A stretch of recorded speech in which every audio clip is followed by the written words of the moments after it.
Bismillahirrahmanirrahim. Assalamualaikum warahmatullahi wabarakatuh. Khususan ila hadratir ruhi muallif hadal kitab Syekh Ahmad Sahibul Wafat Ajul Arifin nafa'ana ma yahum ilmi wa jazatihim. Al-Fatihah. A'udzubillahi minasyaitonir rajim. Bismillahirrahmanirrahim. Alhamdulillahirabbil alamin arrahmanir rahim maliki yaumiddin iyyaka na'budu wa iyyaka nasta'in ihdinas siratal mustaqim siratal ladzina an'amta 'alaihim ghairil maghdubi 'alaihim waladdallin. Ilahi anta maksudi wa ridhaka matlubi a'tini mahabbataka wa ma'rifataka Allahumma faqihni fid dini wa 'allimni hikmata wa ta'wilan Allahumma jalni fasahata lisan wa balaghatan fi kalam Allahumma dzakkirna bil dzikri minhu ma nasina wa 'allimna bil dzikri minhu ma jahilna rabbana ftah bainana wa baina qaumina bil haqqi wa anta khairul fatihin Allahumma ftah lana bi futuhil 'arifin amin ya Allah ya rabbal alamin. Para pecinta kebeningan hati dan kesucian jiwa, kita sampai di seri yang kedua dari pengkajian kitab legendaris kita yang dikarang oleh guru agung kita Syekh Ahmad Sahibul Wafat Ajul Arifin Pangerasa Abah Anum. Sebagaimana yang saya janjikan, insya Allah pada seri kedua ini kita akan mulai mengupas dari mulai awal. Pada seri yang pertama kemarin kita sudah sebut bahwa moto yang dipakai oleh pengarang kitab ini yaitu Guru Agung Syekh Ahmad Sahibul Wafat Ajul Arifin, yaitu Quran Surat Asy-Syams ayat 9 ayat 10. A'udzubillahi minasyaitonirrajim. Bismillahirrahmanirrahim. Qad aflaha man zakkaha wa qad khaba man dassaha. Ayat ini uraiannya itu akan lebih jelas ketika kita mundur 2 ayat ke belakang. Jadi Quran Surat Asy-Syams, coba lihat, periksa ayat 7 ayat 8. Ayat 7 itu berbunyi wa nafsi wa masawaha fa'alhamaha fujuraha wa taqwaha. Baru masuk kepada ayat 9 qad aflaha man zakkaha wa qad khaba man dassaha. Baik. Ini adalah konsep kunci yang harus kita pahami dulu sebelum memahami tentang isi kandungan kitab legendaris ini. Konsep kuncinya sebetulnya adalah konsep yang sangat penting dalam semua disiplin keilmuan Islam. Baik itu psikologi Islam, tasawuf, kemudian psikoterapi, dan menurut saya bahkan konsep kunci dari ilmu psikologi. Karena selama ini kita menganggap bahwa ilmu psikologi adalah ilmu tentang jiwa. Ternyata ilmu psikologi yang ada dalam kajian akademik itu dangkal sekali dan tidak sampai kepada apa hakikat jiwa. Yang ada yang dikaji adalah gejala-gejala dari adanya kejiwaan itu, dari perilaku yang muncul dari jiwa yang ada pada manusia, sedangkan kedalaman jiwanya tidak sampai. Makanya ilmu tentang hakikat jiwa manusia yang lebih dalam adalah di dalam tasawuf dan juga thariqah gitu. Konsep kunci yang ada di dalam 4 ayat ini adalah konsep kunci tentang nafas.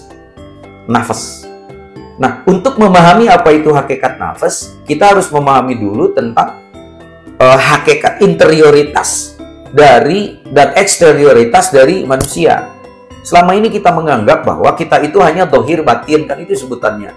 Hanya jasad dengan ruh. Manusia itu adalah makhluk yang memiliki jasad dan memiliki ruh. Kadang-kadang jasad ini disebut jasmani, padahal secara bahasa bukan jasmani, yang tepat itu adalah jismani gitu. Nah, dan kita selalu menganggap bahwa selain jismani ada ruhani itu saja. Ternyata enggak gitu. Kalau kita perdalam, tubuh manusia ini ada 3 agregat. Agregat yang paling luar inilah casing kita. Itulah yang disebut dengan jasad atau jismani kita. Sedangkan ada yang lebih tua daripada jasad kita. Dia ada sebelum jasad kita ada. Dia akan terus ada meskipun jasad kita sudah tidak ada. Itulah ruh. Dan ruh ini ternyata ada 2 gitu. Pertama, secara garis besar, nanti akan kita uraikan lebih dalam lagi. Ruh ini ada yang disebut dengan ruhul hayat. Ruhul hayat ini adalah ruh biologis yang dimiliki oleh semua makhluk hidup. Ruhul hayat ini telah ada sejak sperma dan ovum bertemu. Karena kalau sperma dan ovum tidak memiliki ruhul hayat, dia tidak akan bisa terbuahi. Maka ruhul hayat ini itu sudah nempel oleh Allah, ditempelkan pada setiap bibit kehidupan.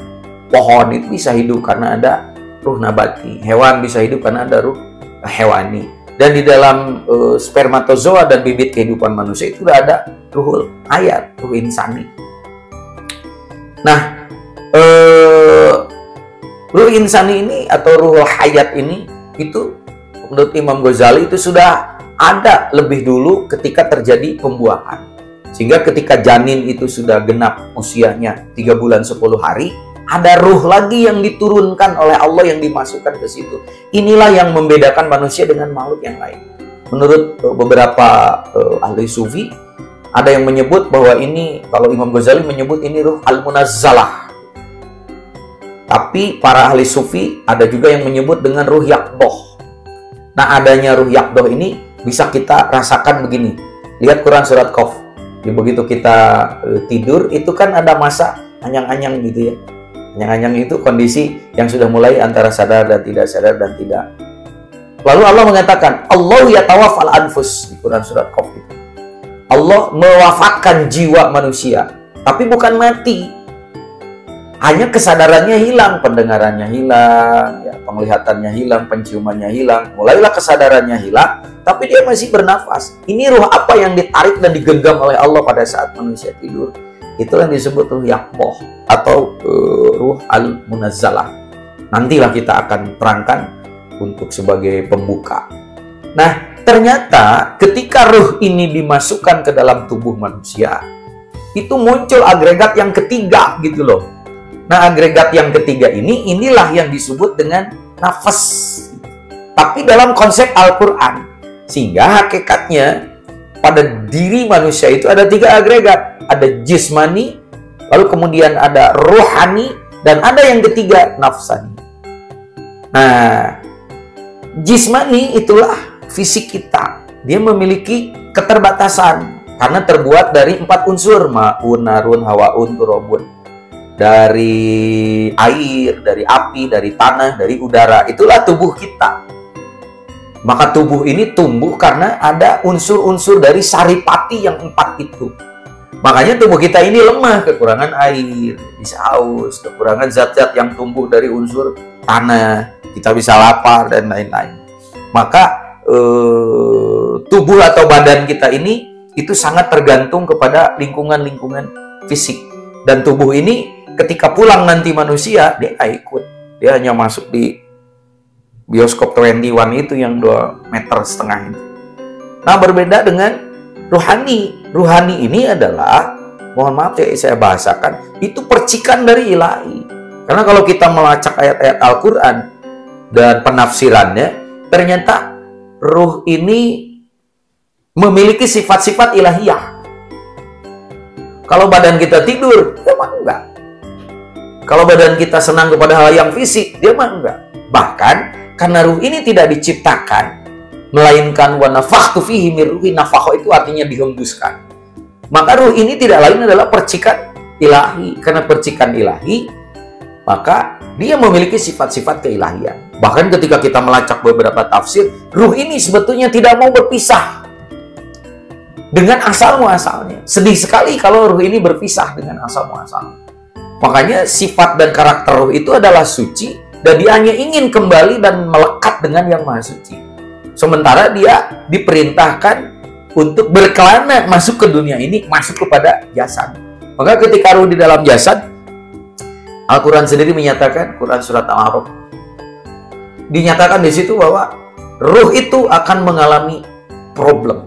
Itu Allah sendiri yang menyatakan. Salah satu problemnya adalah ghafilin. Inna kunna an hadza ghafilin. Nah, jadi kalau kita lihat di sini, 2 agregat ini bertentangan. Jasad kita kan bolehlah dikatakan terlalu rendah gitu. Hanya dia bisa hidup dalam keterbatasan fisik biologis. Ruh kita suci dan dia hanya ingin kembali kepada yang maha suci. Maka ketika ruh ini dimasukkan ke dalam jasad, antara yang positif dan negatif ini, muncullah agregat yang ketiga. Inilah yang disebut dengan nafas. Nanti istilah-istilah nafas ini itu banyak. Karena nanti akan tertukar dengan istilah qalbu, dengan istilah akal, dan lain-lain, termasuk dengan istilah ruh. Nanti sedikit demi sedikit akan mulai kita pahami. Nah, inilah rahasia yang ketiga yang diciptakan oleh Allah ketika ruh masuk ke dalam jasad. Muncullah yang ketiga, inilah yang disebut dengan nafas. Maka pengantar ini penting untuk memahami tentang dasar untuk memahami kitab legendaris ini adalah memahami dulu konsep nafas itu. Ya. Nah, bagaimana karakter nafas ini? Disebut di dalam Quran surat Asy-Syams tadi, wa nafsin wa ma sawwaha. Demi nafas. Tidak kita artikan dulu, demi nafas dan proses penyempurnaannya. Dengan demikian maka kita tahu karakter dasar dari nafas itu adalah sesuatu yang tidak sempurna, maka dalam prosesnya, ongoing proses, itu harus disempurnakan. Penyempurnaan nafas inilah yang merupakan tugas dan kewajiban manusia. Nah, penyempurnaannya itu seperti apa? Itulah yang akan dibongkar. Kenapa harus disempurnakan? Ilmu untuk menyempurnakannya apa? Berarti kalau tidak tahu ilmunya, tidak tahu caranya, tidak tahu SOP-nya, hati-hati. Jangan-jangan napas ini nanti begitu pulang dalam keadaan tidak sempurna. Mengerikan itu. Saya tidak tahu cara membahasakannya apa. Tetapi Al-Quran mengisyaratkan itu. Nah, kenapa harus disempurnakan? Maka ayat ke-8 itu mengatakan fa'alhamaha fujuraha wa taqwaha. Karena pada nafas itu ada potensi yang memberikan dorongan kepada manusia supaya memiliki keinginan. Lah kok tadi ada tubuh, ada jasad, ada jasmani, ada ruhani. Dua-duanya punya keinginan. Iya, tapi keinginannya bertabrakan.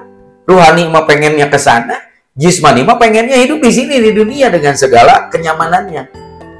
Datanglah nafsani ini yang dimunculkan oleh Allah.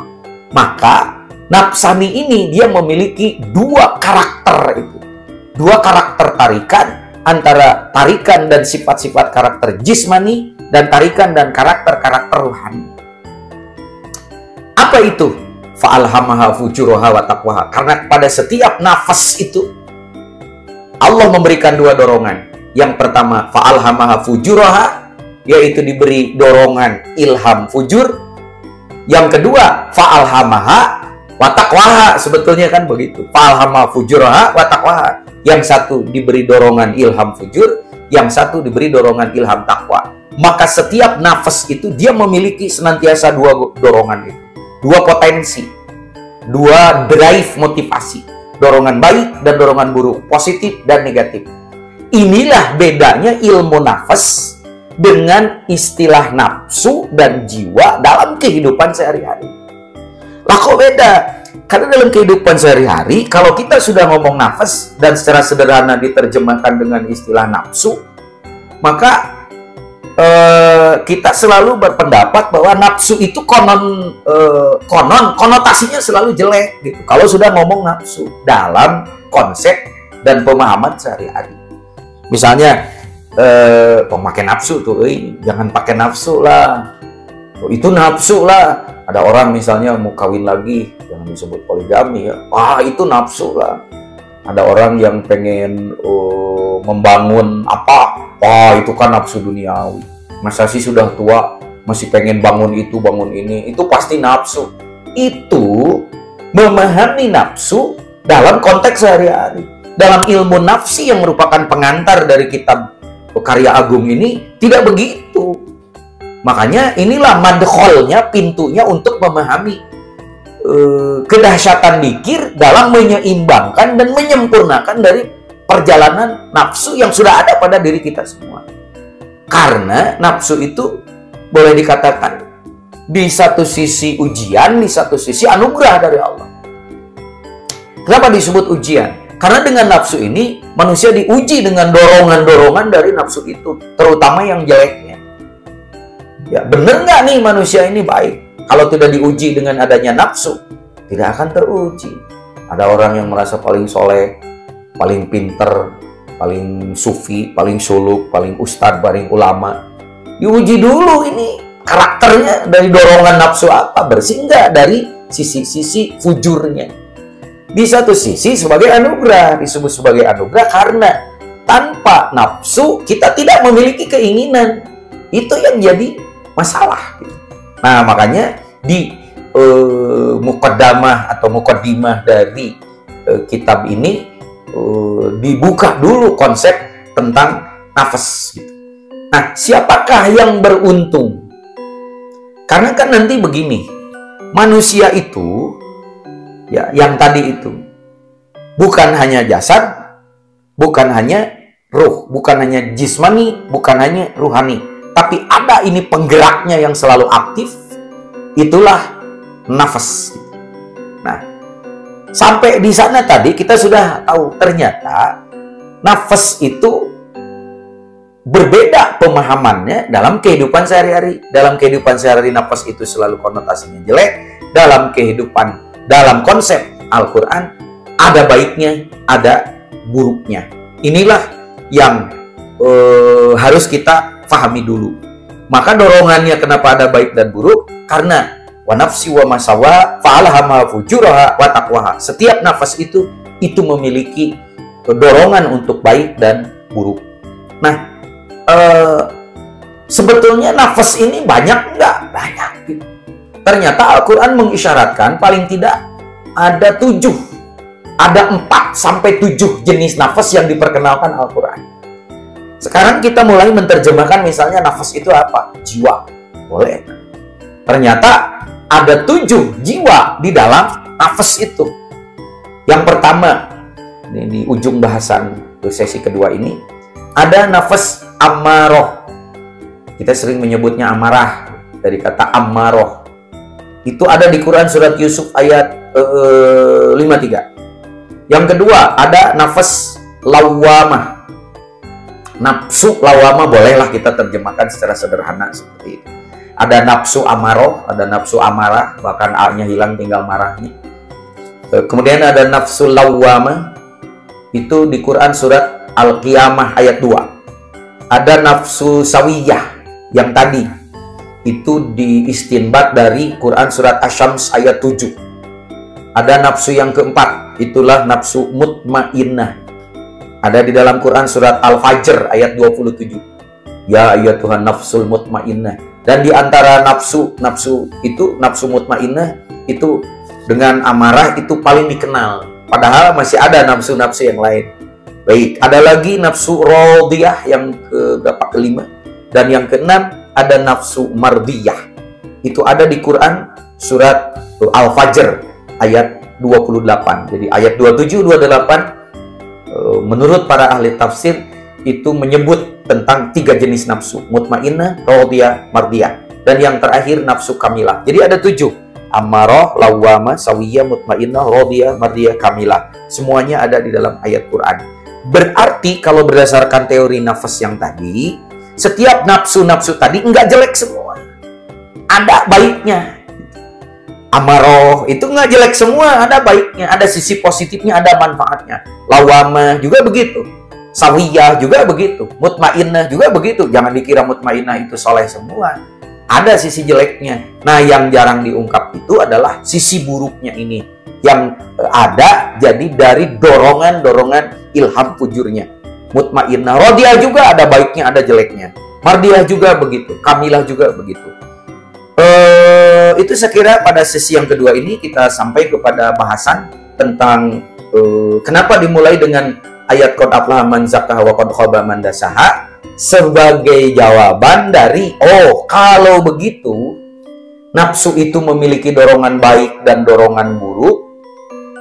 Dan nafsu itu ada 7 yang selalu bergejolak di dalam diri kita, belum tahu tempatnya dan lain-lain. Siapa yang beruntung? Manusia seperti apa yang beruntung pada ketika terjadi pertarungan antara dorongan ilham fujur dan ilham takwa di dalam 7 agregat nafsu yang ada pada diri manusia. Insya Allah akan kita lanjutkan pada sesi yang ketiga.